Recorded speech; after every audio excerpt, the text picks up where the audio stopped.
Hello parents, this is a short video to explain to you how to use some of the functionality of the Canvas Student app. You'll notice here I have two apps on my phone right now, the Canvas Student app, which is red, and the Canvas Parent app, which is blue. Obviously we understand that there could be a little bit of confusion there, but they're both really designed for different things. We have decided as a school that we would like all parents in PreK3 through 5th grade to use the Canvas Student app.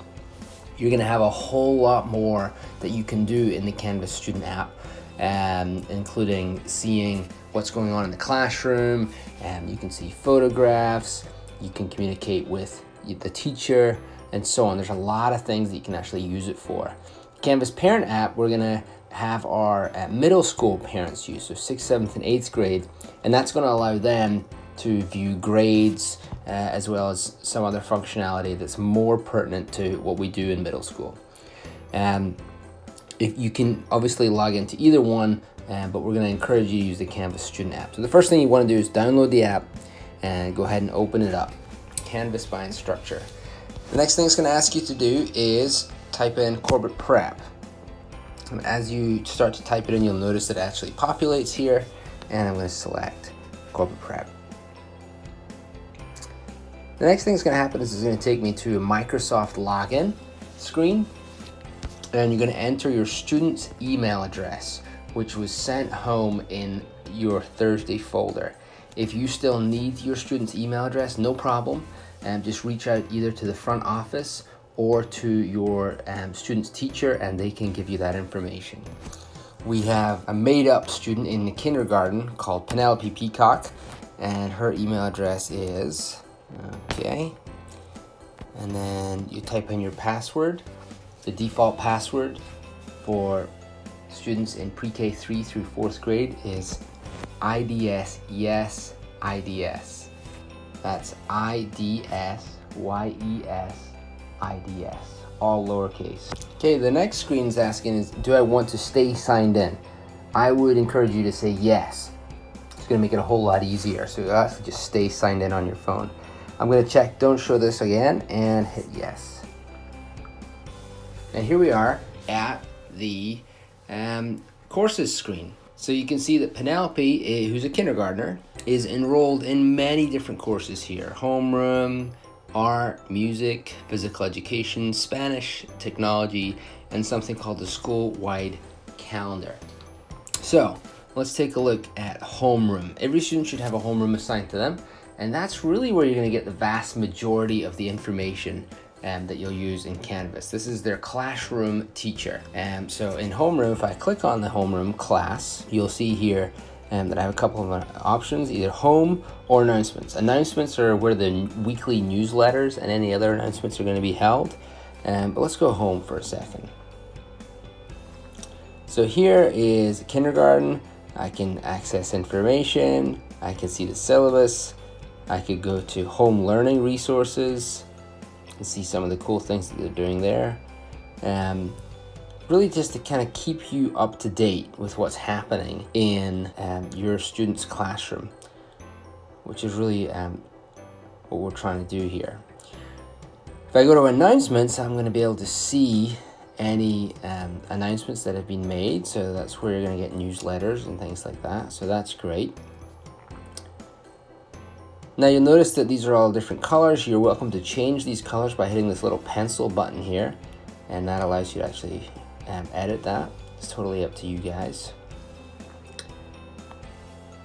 School-wide calendar is important because it's allowing us to add all of the school-wide dates to your Canvas calendar so that they're all in one place. All the big events anyway. And you access the calendar by going to Calendar down here at the bottom. This calendar will show you dates from any of the courses that your student is enrolled in. So for example, your kindergarten teacher adds something to the calendar, it's going to show up here.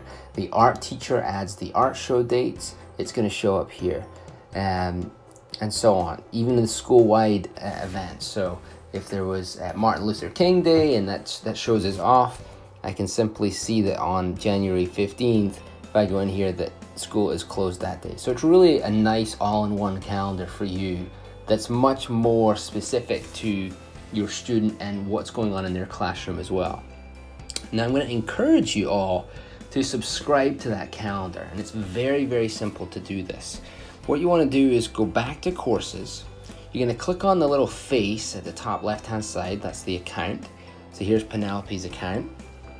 The next thing you're going to do is click on settings, and then you're going to click on about. And right down here at the bottom it says subscribe to calendar feed. And if you click that button on the phone that you use, it's going to allow you to subscribe to the Canvas calendar.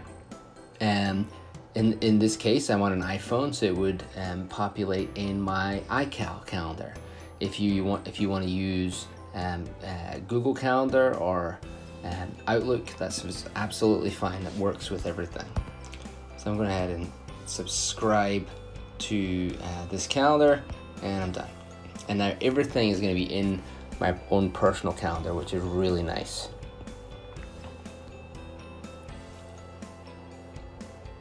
Okay, so the last thing I wanted to show you is Inbox. Bottom right hand side, you will be able to communicate with the classroom teachers. So if I click create using that little add button, and I select a course, let's say I want to reach out to Mr. Popejoy in technology, I would simply click technology, and then in the to field, go to teachers, and then select Mr. Popejoy. Give it a subject, compose a message, and he will actually get that email not only in Canvas but also in his email account as well. Just a great way to stay in touch. Please remember that if he replies to that particular email, it is going to go back to your Canvas app. Now you will get a notification that you've got a new message if you turn on your notifications in the Canvas app. And to do that, again, very straightforward. We're going to ask you to go up to account settings again. You're going to go to settings, and then you're going to allow notifications in settings. And this is kind of different for every phone, but on iPhones, you are giving it ability to use cellular data. You can choose the type of notification that you want, and so on. Now down at the bottom of your screen, you'll also see two other tabs that we haven't really talked about yet. The first is To Do, and in the To Do tab, this is really more of a middle school function because it allows students who have assignments due to kind of see that list of assignments and when they need to be done by. So for right now, that functionality isn't necessarily needed on the east side, but we may use it in the future. Notifications at the bottom just gives you a very quick update of things that have been sent to you from any of your classes, any of your courses. It's all going to populate here. So I'm able to see that my kindergarten teachers posted their newsletter either in courses in the kindergarten course itself, or right here under notifications, and I can actually go in and see that, which is great. This is a brand new system for us here at Corbett Prep, and we're learning and we're listening. So if you do have any comments, any feedback, we would love to hear that. Please bear with us as we grow into this amazing system. I'm sure that as we progress through this, we're going to get better and better. But if you would like to reach out to me, my name is Michael Johnson. I'm the Director of Instructional Technology at Corbett Prep, and I would be happy to sit down and talk to you if you have any feedback or suggestions. Good luck. Thank you so much for watching this video. If you've lasted to this point, congratulations, and we'll speak to you soon.